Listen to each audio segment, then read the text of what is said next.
My colleague Clayton Baumgarth joins us now. Despite the storms, much of Indiana is still in a drought. That's right, Perry. Nearly 60% of the Midwest is enduring moderate or severe drought conditions. That's the widest coverage since 2012.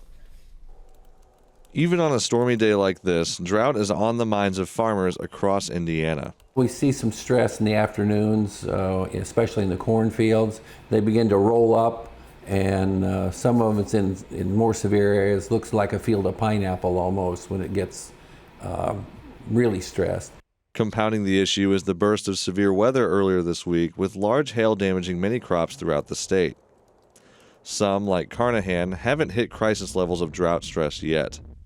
But other areas of Indiana are in crisis, according to the National Weather Service. If you get up into the northwest parts of Indiana, places like Gary, Rensselaer, Warren, and Fountain counties, those areas have had a lot less rain, and they're actually in what we call a severe drought. In the next few days, a change in state weather patterns will bring some much-needed rain, though it may not be enough to end the drought.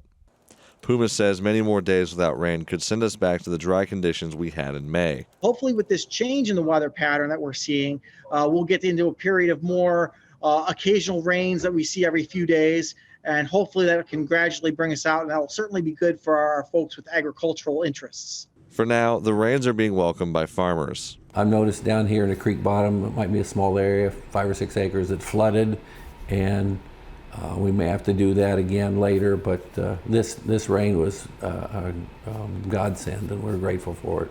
Only time will tell if this burst of rain will turn into a sustained relief from an unusually dry summer.